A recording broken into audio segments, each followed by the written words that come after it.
Бул байкалбаганы менен көп ооруларга алып келет. Азыркы учурда бесплодие деген аябай көбөйүп кетти.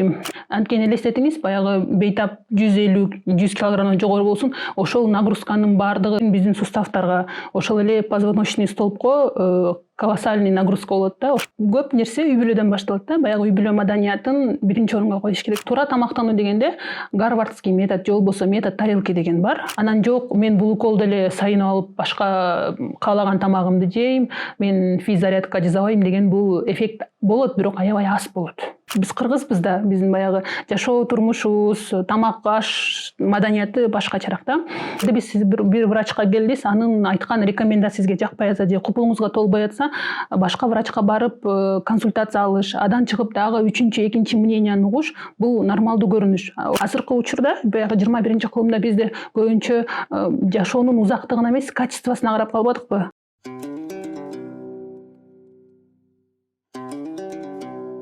Саламатсызбы, урматтуу көрүүчү, угуучу. Биринчи байлык ден соолук.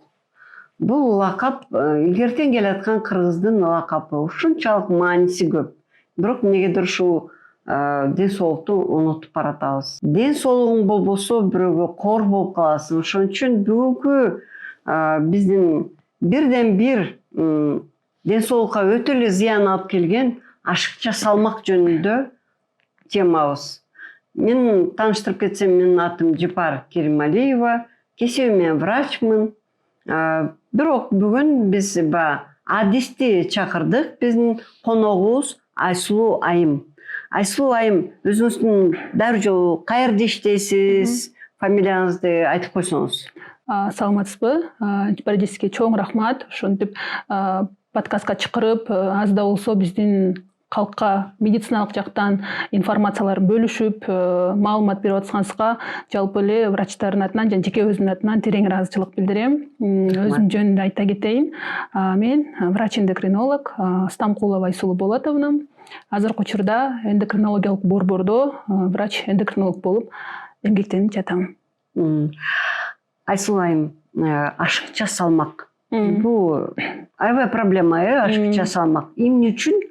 Анан деги бул оорубу? Ушуну определениясын же аныктамасын айтып берсеңиз. Ашыкча салмак. Албетте, бул ашыкча салмак оору. Бул баягы биздин организмдеги ашыкча майлардын топтолушу болуп эсептелинет. Анын ар кандай причиналары, себептери болот. Бул ашыкча салмак, биз буга чейин айтчык эле, биздин практикада баягы диабет, анан щитовидкада, щитовидный железа боюнча көп бейтаптар кайрылат депчи. Акыркы учурларда алардын катарын ушул ашыкча салмак менен кандай десем, кыйналган пациенттер да келе баштады бизге. Бирок биздин билишибизче ашыкча салмак бул ден соолуктун белгиси, же болбосо жакшы турмуштун белгиси деген бизде калыптанып калган бир мүнөз бар го, ошо боюнча кандай деп айтасыз? Эгер өзүңүздүн бир туугандарыңыз, тааныштарыңыз, керек болсо өзүңүздүн деле коллегаларыңыз? Жок эмес, бар.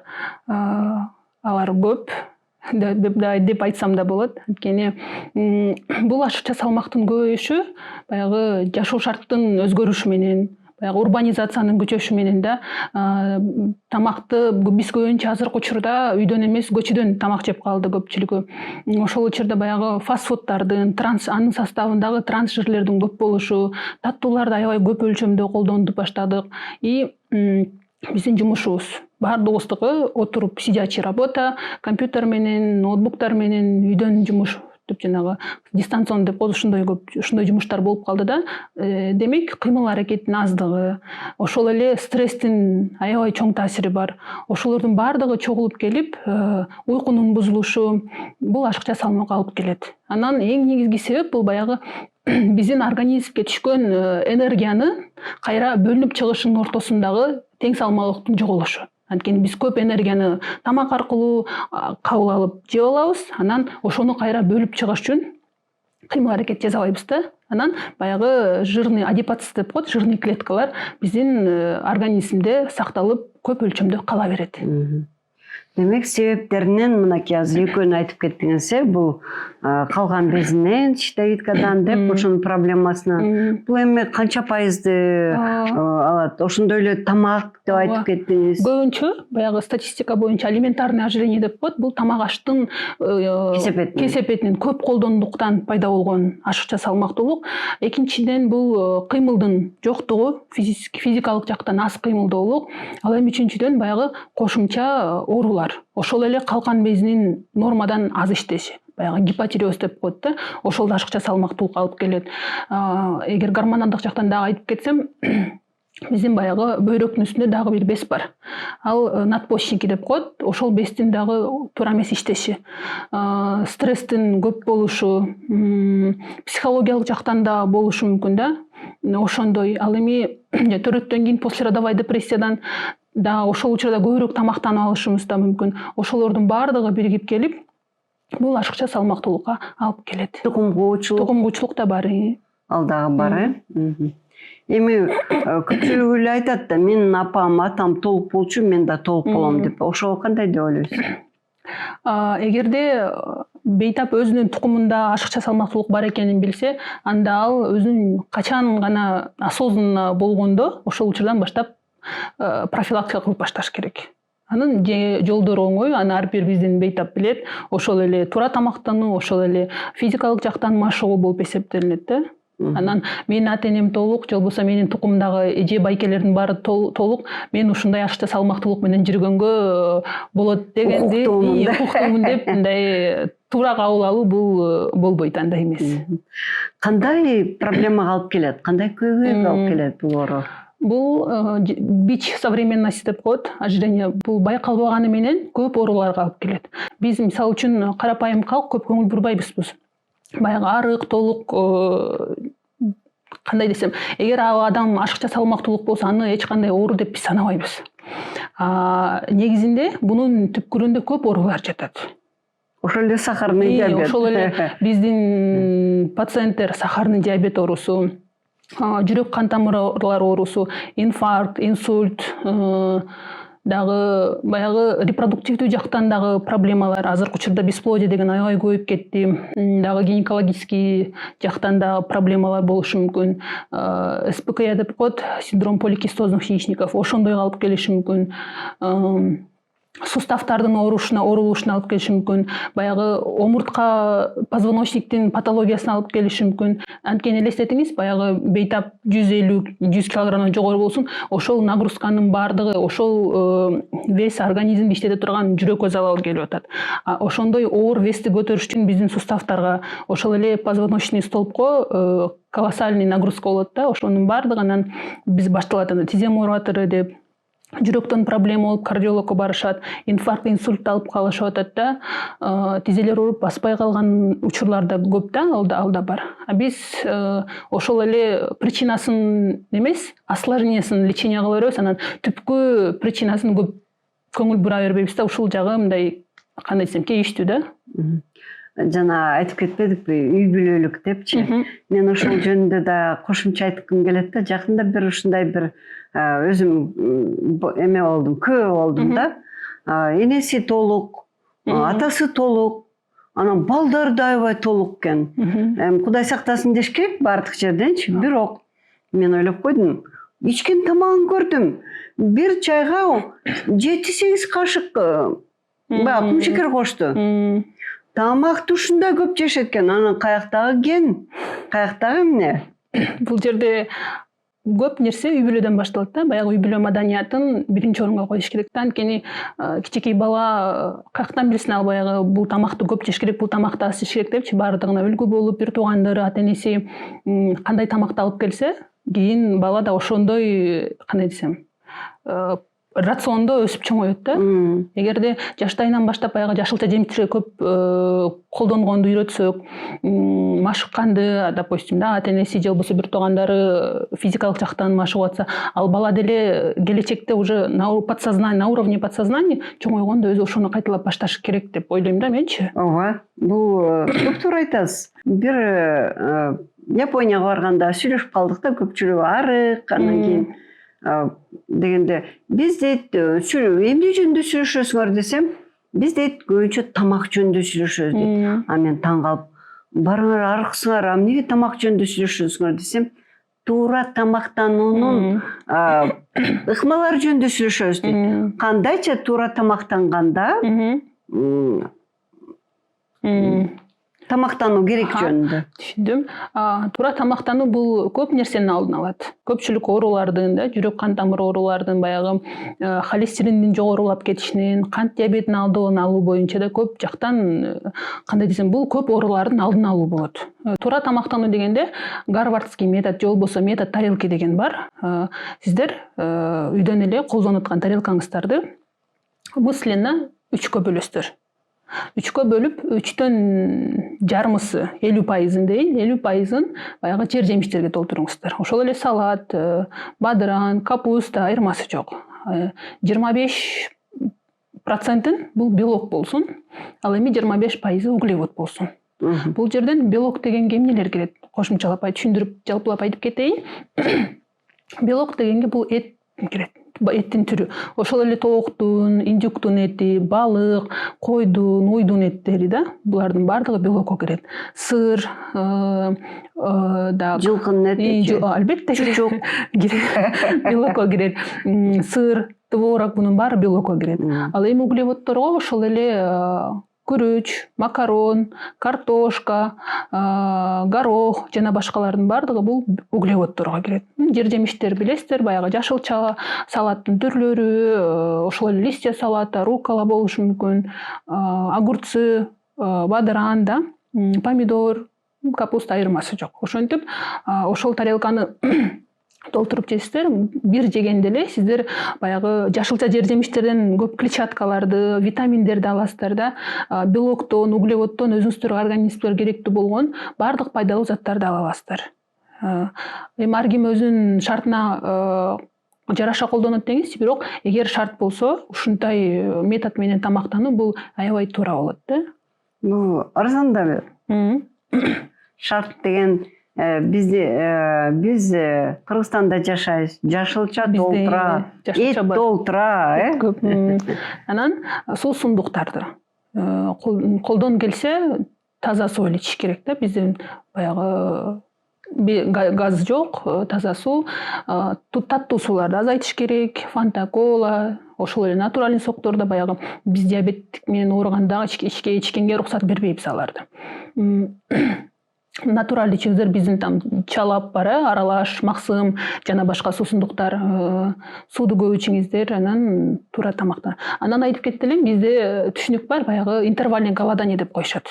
Же болбосо дагы башка диетанын түрлөрү бар да. Эң негизгиси туура тамактанганда бул эртең тамакты калтырбаш керек. Дайыма эртең тамакты туура полноценный ичиңиздер, обедти, анан ужинду, кечки тамакты аябай жеңил, же болбосо эрте ичип алыш керек да. Бул баягы биздин организм үчүн да болсо, аз да болсо жардам берет жакшы иштешине, биздин өзүбүздү жакшы сезген үчүн, кандай десем, жеңил сезип жүрөсүң да өзүңдү. Ошол үчүн эртең завтракты жакшы жесиздер, жакшы болосуздар. Анан бизде баягы жумуштайынан, башка дагы причиналардан болушу мүмкүн.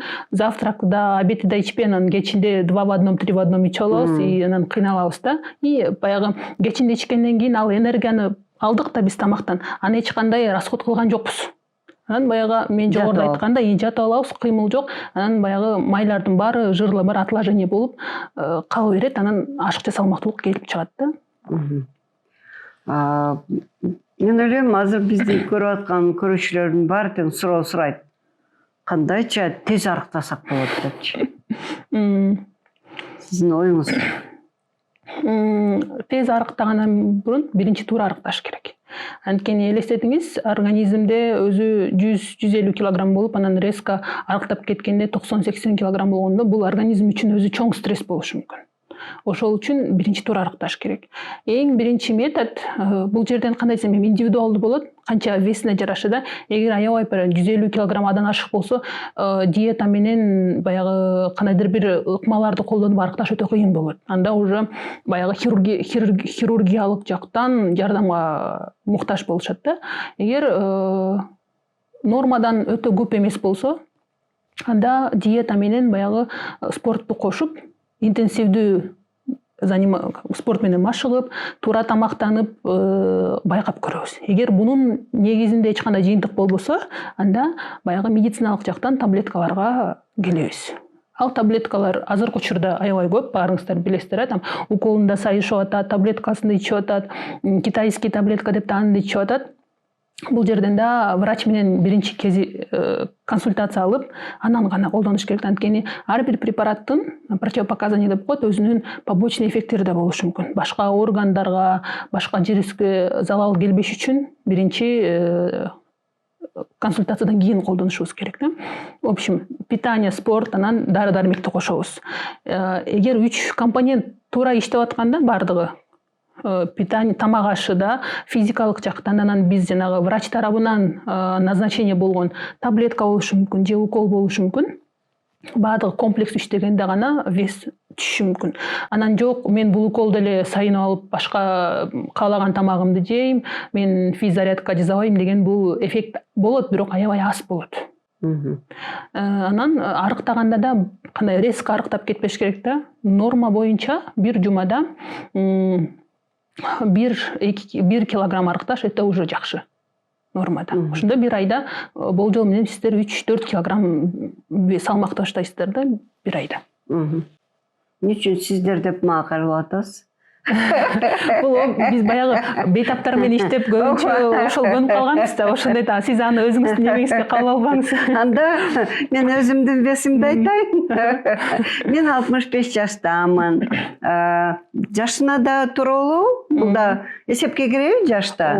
65 жаш, весим 71-72 болуп кетет. Азыр өзүмдү ошо бир аз көбүрөөк сезип атам, 72 болдум болуш керек. Боюм болсо 159. Сизде анда бизде калькулятор бар, индекс массы тела деп коет. Буну ар бир адам өзү эле интернетке кирип өзүнүн веси нормада же нормадан жогору экенин билсе болот. Сиздикин эсептеп көрүшүңүз керек экен. Эсептеп көрсөңүз, меники ушунда ашыкча канча болду? Мен анда эмне кылышым керек? Мен ошону айтып берейин, өзүмдүкүн. Боюңуз 159 да? Ооба, 159. 78. 72 весиңиз. 71, 72 деп. 72 деп санай бериңиз. 72, боюңуз 159. Бул калькулятор индекс массы тела деп айтылат. Буну билиш үчүн сиздин өзүңүздүн так боюңузду жана так канча килограмм болгонуңузду билишиңиз керек. Ал калькулятор автоматтык түрдө өлчөп берет. Азыркы учурда сиздикин алганда 28,5 болду килограмм метр квадрат. Бул сизде ашыкча салмактуулук бар дегенди түшүндүрөт. Канча ашыкча салуу? Нормада 25ке чейин болуш керек. 25 метр квадрат. Индекс масса тела 25 болгондо, ал адамда кандай десем, салмагы нормада. 18ден 25ке чейинки убакыт. Меники канча ашыкчасын айтсаңыз? Сиздики 28,5. Бир канча сизде ашыкча салмактуулук бар, канча 3-4 килограмм болушу мүмкүн ашыкча. Качан гана бул индекс масса тела 30тан жогорулаганда уже ожирение болуп, жанагы баягы степень боюнча кетет да, биринчи, экинчи. Демек, меники ашыкча салмак. Сизде ашыкча салмактуулук бар. 3-4 килограмм арыкташым керек. Эгерде арыктабай көбөйтө берсем, анда мен көйгөйлөргө келет. Бул баягы ожирение алып келиши мүмкүн да. 30тан жогорулагандан кийинчи. Сиздин весиңиз кандай? Меники весим 57, боюм 1,60. Индекс массы тела? Индекс массам тела 21-22 болушу мүмкүн, мен точно азыр айта албайм. Ушул аралыкта. Ашыкчабы же? Бул нормада. 18ден 25ке чейин чыкса, эгер сиздин жыйынтыгыңыз, анда сиздин весиңиз нормада болот. Эгер 25ден 30ка чейинки аралыктагы жыйынтыкты көрө турган болсоңуз, анда сизде ашыкча салмактуулук бар. Ал эми 30тан жогору боло турган болсо, анда ожирение болушу мүмкүн. Биринчи, экинчи, үчүнчү стадиялар болуп кетет да. Авиценна клиникалар тармагы 2000-жылдан бери ден соолугуңуздарга кам көрүп келебиз. Биз бардык медициналык тармактарды алдын алуудан баштап заманбап хирургия чейин бир жерге топтодук. Бишкектин 5 филиалында сизди заманбап жабдыктар күтөт. Компьютердик томография, рентген, гастроскопия, колоноскопия, УЗИ жана ЭКГ. 100дөн ашык жогорку квалификациялуу дарыгерлер сиздин ден соолугуңузга кам көрүүгө даяр. Авиценна клиникалар тармагы ар күнү сиздин жашооңузду жакшыртууга аракет кылабыз. Биринчи байлык — ден соолук. Анда сиз өзүңүздүн ата энеңизге кандай кеңеш бересиз? Ошондой эле ушул кеңешиңиз мага да бергениңиз болот, биздин угуучуларга да, көрүүчүлөргө дагы. Эми кандай десем, ар бир адам индивидуалдуу да. Биз айткан менен ал 100% орундалбайт. Бирок биздин жеке үй бүлөдө биз дайыма айтабыз, майлуу тамакты азыраак жегиле депчи. Ага болушпайт. Бирок биз кыргызбыз да, биздин баягы жашоо турмушубуз, тамак аш маданияты башкачараак да. Бирок эң кандай десем, бул биздин, мен жеке өзүм үй бүлөм жөнүндө айтайын, көйгөй бизде жашылча жемиштерди аябай аз жешет. Билбейм эмнегедир, канча айтсак да. Сиз каяктык болосуз? Мен өзүм Таластамын. Таласта көп эле өсөт да. Өсөт, бирок негедир көп жеширбейт. Анан көбүнчө басым бул этке болот. Билесиздер, бурчактын ордуна. Анан 5 бармак жакшы көрөт эмеспи? Ошо углевод менен белокко көбүрөөк басым болот. Анан бул жерден баягы мен айткан тарелканын 50% жашылча жер жемиш, клетчатка, кандай десем, азыраак да. Эми мен ойлойм, азыр биздин маегибизди ошо сиздин туугандарыңыз, жердештериңиз көрүп, жакшы эле түшүнөт деп ойлойм да, аракет кылышат. Мен да аракет кылам бүгүнөн баштап. Бирок мен дайыма эле ошого аракет кылып турам. Анткени бул ожирение деген бизден бассак турсак жаныбызда жүрөт да. Анткени биздин бул түзмө-түз биздин жеген тамагыбыз менен, кыймылыбыз менен байланыштуу да. Качан гана убагында жакшы жүрүп, анан нарушение болгондо, тамактан болушу мүмкүн. Стресс, кээ бир адамдар стрессти баягы тамак менен аркылуу заедать этип коет го, көп жешет, стресс болгон жерде көп тамак жеп башташат да. Же болбосо наоборот, тамак жебей калган учурлар да болот да. Ошол учурда баягы резко салмактын өзгөрүп да кетиши мүмкүн. Жогору же болбосо наоборот төмөндөп кетиши мүмкүн да. Жакшы. Мен өзүмдүн эмнелер лайфхактарымды сизге айтып кетпейинби? Эми кантип арыктайм депчи. Көрүүчүлөр үчүн аябай практика болсо керек, анткени сиздин көп жылдык баягы врачтык стажыңыз менен өзүңүз да мындай кандай десем, жашоо образын жакшыртуу үчүн көп аракет кыласыз. Сизди көрүп турам Инстаграмдан. Анда рахмат. Мен Инстаграм баракчама катталыңыздар. Айсулунун да Инстаграм баракчасы бар, урматтуу көрүүчүлөр, катталыңыздар. Эң биринчи ирет, мына азыр сиз мага айттыңыз, ашыкча эбес деп. Мен аны өзүм деле байкап аттым. Ашыкча эбес болуп баратам. Жакында тоого барып сүт ичип келдим. Ал жерде 5 мал сүт, андан тышкары жанагы 3 мал тамак, интервальный голодание деген такыр жок болуп калды. Кыймылдабай. Андан кийин ушул подкасттар даярдаш үчүн кээ бирде бир 5-6 саат кээ бирде отуруп калам. Ошонун баары көйгөй келип келет. Анан деле мен деле ушу кадимки эле бар сыяктуу конокко барам. Мына кече айттым, 7 саат отурдум бир тойго барып депчи. Ошонун баары тең келип чыгат. Стресс фактору бар тең. Эми мен бүгүндөн баштап отурам. Ошондо бир өзүмө челлендж жасашым керек да. Мен таразам бар. Көп жылдан бери өзүмдүн уктап аткан керебеттин жанында таразам бар. Биринчи иретте. Экинчи иретте эртең мененки сиз айткан кеңешти, тамакты жакшы жейм, түштө тамак жакшы жейм, кечинде жеңил ичпегенге аракет кылам. Бул. Анан кийин менин тиги подружкаларым бар, алар бар тең арыктайм дегендер, ошолор менен көбүрөөк общение кылам. Алар менен сейилге чыгам, басам. Андан тышкары менин хоббим бар, бул тоого басуу деген. Мен ушул эмнегедир таң кала берет, мен үчүн бул көнүмүш болуп калды. Ошол эле Фудзияма тоосуна чыгып келдим, Килиманджаро чыктым, Каласка чыктым, могу тоолордун баарын эле басып чыктым окшойт. Жаным тоолордо деп айтсам болот. Чынында. Ал жака барганда стрессти унутуп коесуң тоого чыкканда. Менин бир тааныштарым бар, алар айтат, биз тоого барабыз дейт. Анан кийин жүр сен дагы дейт. Анан мен билем да алардын эмесинчи. Кандайча тоого барасыңар десем, биз тиги самовар алабыз, тамак алабыз, кой соебуз. Анда айттым, ал деген тоого чыкканга жарабайт. Туура да, депчи.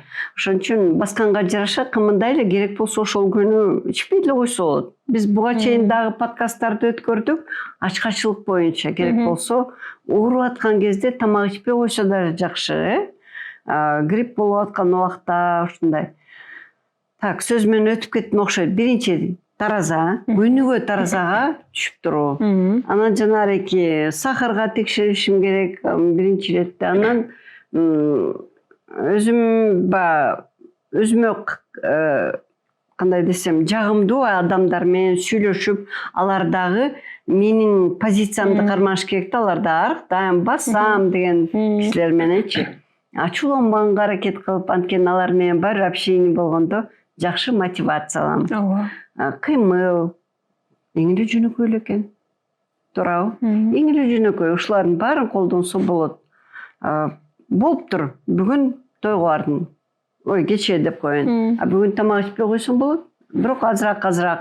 Суудан көбүрөөк ичип, менин үйдө беговой дорожкам бар. Эгерде көчөгө чыга албай калсам, үй шартында. Да, үй шартында бар тең андагы болуптур. Беговой дорожка болуптур, ал кымбат деп коелу. Кадимки эле телефонду коюп эле гимнастика кылып койсо болот. 10 мүнөт, 15 мүнөт. Азыр ушунчалык информация свободный доступта биздечи. Каалаган жерден, каалаган учуруңуздар көрүп, өзүңүздөр үчүн колдонсоңуздар болот да. Анан мен берки подкастта да айтып кеткем, берки сахарный диабетте да мен 1 жылда 1 жолу сөзсүз чекап өтөм. Өзүм врач болуп тургандан кийин кантип өтүшүм керек. Чекап деген эмне? Толугу менен анализден өтүп, исследованиядан өтүп, УЗИ жасап, ошолордун баарын жасаганга аракет кылам эмес, жасадым десем болот. Мага буну көнүмүш катары өзүмө жылдын башында жазып коем. Чекапты мынчасына чейин специалисттерден өтүшүм керек деп. Окулисттен өттүм. Бир частный клиника, азыр эсимде жок кайсы клиника барганым. Ошо окулистке барып, очередке туруп, ал жактан өтүп келдим. Ошол. Менин лайфхактарым. Жакшы. Мен да сиздин баягы тоого чыктым өзбү, ушуну кошуп кетем окшойт, кийинки өзүмдүн рекомендацияларымды айтам. Баягы команда менен тоого чыгуу, ошол эле башка мындай физикалык жактан бир группа менен машыгуу бул аябай жакшы эффект берет да. Анткени мотивация болот бул жактан. Досуң кандай болсо сен ошондойсуң дегендечи. Ал мен турбайм, баспайм десе, аны менен кошо эле отура бербечи. Кантип жана таблеткалар жөнүндө азыр бар эмеспи? Китайский таблетканы ичсең арыктап кетесиң деп. Ооба, сиз айттыңыз ал жеринде. Ушул жөнүндө да кошумча айтып койсоңуз, оңой эч нерсе жок деп. Ооба, дагы бир кайталап кетем. Бардык таблетка болсун, укол болсун, ал индивидуалдуу болот. Бирөөгө болот, бир пациентке ал такыр болбошу мүмкүн да. Ошол үчүн консультация эң биринчи орунда турат. Анан өзүн билдикке салып колдонгондун кажети жок. Анткени ошол эле азыркы бардыгына белгилүү болуп аткан уколдор жөнүндө айтып кетейин. Ошол эле Саксен, Аземпик деген уколдор аябай бүткүл дүйнө жүзү боюнча. Ооба, Аземпикти кимдер баары билип калышпадыбы? Агрессивдүү түрдө колдонотур десем мен жаңылышпайм да. Ооба, бул жакшы таблетка, бул уколдор өзүнүн жыйынтыгын берет. Анткени бул баягы аппетитти бизден кандай десем, снижать этип коет да. Аппетит снижение болгондон, следовательно, адам көп тамак ичпей калат. Анан уколду салып колдонуп жүргөндө бардыгы жакшы болот. Качан гана аны отмена кылгандан кийин өзүнүн баягы веси кайра кайтып келиши мүмкүн да. Ошол үчүн комплекстүү түрдө болуш керек. Тамак ашы, физикалык жактан кыймылдоосу, анан уколу. Бирок консультация алыш керек. Бул таблетка жактан болду. Анан баягы китайский таблеткалар деп айттым да, японский таблеткалар көп чыгып атат. Алардын биз составын билбейбиз. Кандай органдарга кандай таасир тийгизерин да, ал жакты да карап изилдеш керек. Анан кээ бир учурда бар, аша чаап арыктап кеткен учурда. Бул анорексия деп коет, аябай арыктап, алар уже тамак жей албай калышат да, тамак жегенде кайра кузуп, жүрөгү айланып башташат. Бул өзү бир башкача оору болуп эсептелинет. Бул аябай кыйын, бирок азыр чанда Кыргызстанда башка мамлекеттерге салыштырмалуу биздин өлкөдө аз кездешет, бирок бар. Бирок аябай тяжело протекает да. Ошондой да болуп кетпеш керек. И вести да салмак таштаганда да норма менен риск арыктап кеткенин да кажети жок да. Бул медикаментозный болду да. Ал эми азыркы учурда баарыңыздарга белгилүү, баягы хирургиялык жол менен арыктоодо өнүгүп жатат. Эгерде аябай көп салмак болсо, башка дагы оорулар болсо, анда бул бариатриялык жол менен жасалуучу операцияларды барса болот. Бирок ар бир эле адамга бул сунушталбайт. Анткени ар бир операция, ар бир хирургиялык жол менен алган лечение өзүнүн кандай десем терс таасирин тийгизиши мүмкүн. Анткени баягы резекция желудка деп коебуз да, ашказандын частын алып салып кезип салышат. Анан жыйынтыгында баягы ашказандын көлөмү кичирейип калат. Адам азыраак тамак жейт, и анан арыктап баштайт да. А мүмкүн баягы кесип салган ашказанда ар бир орган өзүнүн кызматы бар да. Баягы резекция кылып алып салган жерде ал жакта бир витаминдер канга сиңиши мүмкүн болчу, суу же болбосо башка заттар да канга сиңет болчу да. Ал жок болгондуктан кийин алар сиңбей калат. Дефицит определенных бир витаминдердики пайда болушу мүмкүн да. Бул эми обратная сторона да картинканын, ошондой да болушу мүмкүн. Дагы бул жерден биздин диабеттиктер аябай жакшы көрөт. Бизге приемго келишип айтат, ушу мен уктум ушундай операция бар экен, диабет менен толугу менен айыгат экен го алгандай депчи. Бул жерден айткым келет, диабеттин эгер биринчи типи болсо, бул операция эч кандай жардам бербейт. Эгер экинчи тип болсо, сиз диабет менен оорусаңыз, анда плюс сизде ашыкча салмак болсо, аябай семирүүнүн ожирениянын 3-4 там морбидный ожирение деп коет, ошондой кошумча дагы диагноздар болсо, бул жардам бериши мүмкүн. Бирок баягы 100% айыгып кетем деген түшүнүк болбойт. Бирок сахарыңыз кичине да болсо нормага түшүп, нормалдашы мүмкүн да. Ооба. Эми мен ойлойм көпчүлүк караңгылыктан да келип чыгат. Мен эсимде бирөөнүн айтканы, ичин операция кылып липосакция деп коебуз го медицинада. Ошентиптир, анан кыйын болуптур депчи. Мунун ошо көйгөйүн айтып берсеңиз липосакциянын. Жогоруда айтылгандай, ар бир хирургиялык жол менен жасалган операция өзүнүн таасирин тийгизет. Албетте бардык жерде бар оң таасири, терс таасири да. Оң таасири баягы весиңиз арыктап, весиңиз түшүп да, салмак түшүп арыктап, эгер сахар болсоңуз, сахарыңыз нормага келиши мүмкүн. Бул плюс жактары. Ал эми терс жактары гормоналдык өзгөрүүлөр да болушу мүмкүн. Баягы витаминдердин дефицити болуп калышы мүмкүн. Көпчүлүк учурда баягы жидкий стул деп коет, диарея болуп калышы мүмкүн да. Витаминдердин B12 деп коет, ошол витаминдин сиңүүсү начарлап, дефицит ошол башка ооруга алып келиши мүмкүн. Ошол эле гормондук өзгөрүүлөр да болушу мүмкүн. Бул баягы терс таасирлеринен да. Ооба, мен да ошо как дарыгер катары айткым келет. Жеңил жолуна качырбаш керек. Ичиндеги жана кат-кат майларды кесип салган, же болбосо азыр тиги ашказанды кичирейтип түрлөрү, ушулардын баары тең өзүнчө бир эмне дейт, показания. Ооба, строгий показания керек. Кайсы убакта ушуну жасаса болот деп. Анан жөн эле бир жагынан медицинаны беш кол бирдей эмес дегенде ар кандай да, акча табыш үчүн, бизнес үчүн ушундай реклама болуп атпайбы? Ашказаныңа ушундай жасасаң, же болбосо жана майды алып салсаң, арыктайсың депчи. Анан врач десе эле бүт эле рекламага кете бербеш керек да. Канча жана таблеткалардын түрлөрү сатылып атат рекламада. Ошон үчүн өзүңүздүн көнгөн, барып жүргөн врачка барып, бир эле керек болсо бир эле врачка эмес, эгерде көйгөй проблема болсо, 1-2 врачка консилиум жасаш керек, Бул албетте керек. Мен буга кандай десем, оң көз караштамын да. Эгерде сиз бир врачка келдиңиз, анын айткан рекомендация сизге жакпай атса же купуңузга толбой атса, башка врачка барып консультация алыш, адан чыгып дагы 3-экинчи мненияны угуш, бул нормалдуу көрүнүш. Ошентиш керек, анткени заман өнүгүп атат, ар бир врачтын өзүнүн тактикасы бар, өзүнүн көз карашы ар кандай да. Анан бирок баягы ожирение дегенде эле оңой жол сиз айтып калбадыңызбы? Операция кандай десем, нежелательно да. Эгер аябай строгий показания болсо, вес аябай чоң болсо, анда можно. Анан баягы бир 10 килограмм 15 килограмм ашыкча салмагым бар эле. Мен диета кармабайм, мен таблетка ичким келбейт деп баягы операцияга барыштын кажети жок. Кажети жок. Жакында бир мүмкүн алда ушуну угуп калат, ушул теманы.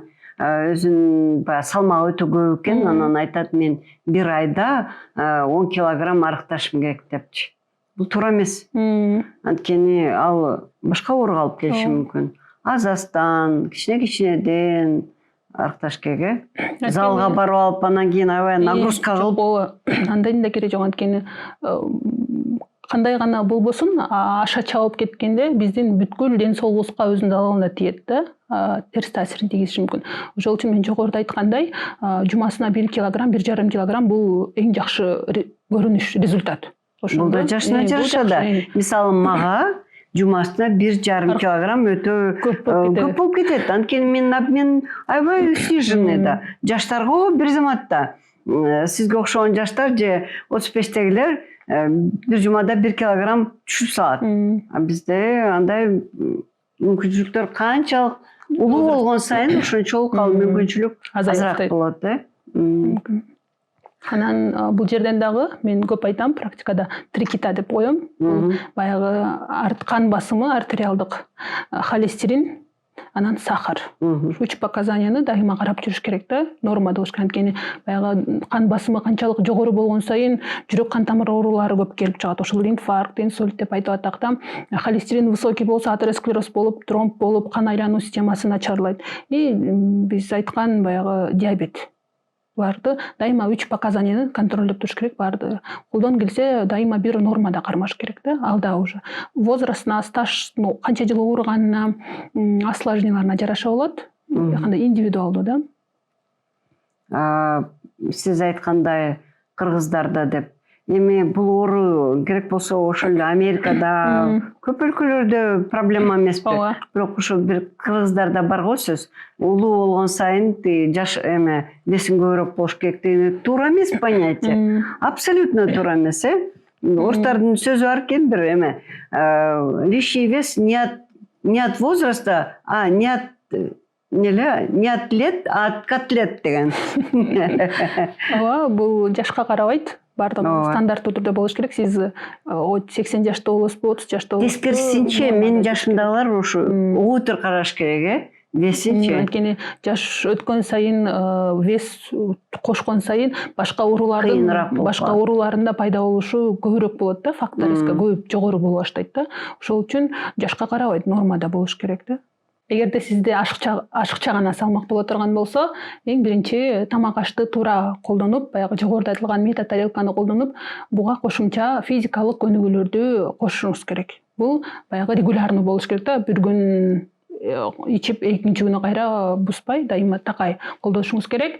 Эгерде сизде ожирение боло турган болсо да, жогоруда айткан биринчи стадиясы, экинчи стадиясы, питание менен физикалык жактан көнүгүүлөр жасатып бирок жардам бербей атса, анда дары дармекти кошконго болот.